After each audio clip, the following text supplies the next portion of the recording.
কখনো কালো বিষয় দেখে ঘৃণা করবেন না, কারণ কালো কাবার গিলাফও আছে।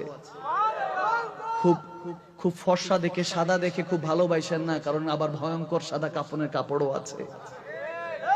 ওটা যখন পরে আপনার এই চেহারাটা এখনো খোলা, তখন বন্ধ করে দিবে, মুখটা ঢেকে লজ্জায় নবীর কাছে যাবেন কবরে। আমার আল্লাহ তখনও বলতেছে আস্তে আস্তে, কারণ আমার নবী বলেছেন মৃত্যুটা ফাকাত কিয়ামত, কিয়ামতের মতো যেমন কিয়ামত লাস্ট হয়ে যাবে, মৃত্যুটা এত ভয়ানক হবে, মানুষ চোখ বের হয়ে যায়, জিহ্বা বের হয়ে যায়, কি অবস্থা হয়ে যায়, বান্দা কষ্টে শেষ হয়ে যাবে। যাদের জন্য এত করেছে সব শেষ, সব শেষ। এখন বান্দাকে প্যাকেটিং করতেছে, দিয়ে দেবে গর্তের মধ্যে। যখন এরকম আল্লাহ বলে আস্তে আস্তে আস্তে আস্তে ব্যবস্থা করেছে, প্যাসেঞ্জার তো একজন কিন্তু ড্রাইভার চারজন। আস্তে আস্তে নে, কাঁধ বদল করে করে নে, দোয়া দুরূদ পড়তে পড়তে নে। দেখেন কত বড় ইজ্জত মালিক দিচ্ছে আপনাকে। মৃত্যু দেখেন, শেষটা বুঝে দেন, শুরুটা বুঝে এসে যাবে।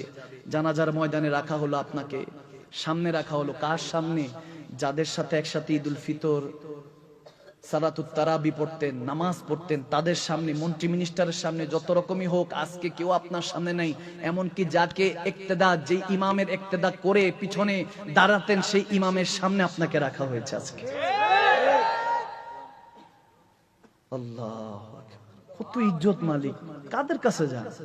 এই মুহূর্তে গিয়ে বলেন যে একটু দরকার, মাহফিলে একটু হাদিয়া দেন, এই করেন, একটু বিপদে আছি সহযোগিতা করেন, আপনাকে বলবেন বিরক্ত হবে, কালকে আসো। এ হলো দুনিয়ার মানুষ। আর আমার আল্লাহ বিরক্ত হয়, বান্দা আমার কাছে চায় না কেন?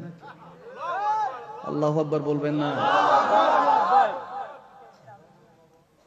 সবাই সামনে আজকে আপনাকে রাখানো হয়েছে জানাজার মাঠে। আপনি সবাই সামনে, সবাই আপনাকে নিয়ে জানাজার মাঠে সালাত আদায় করলো।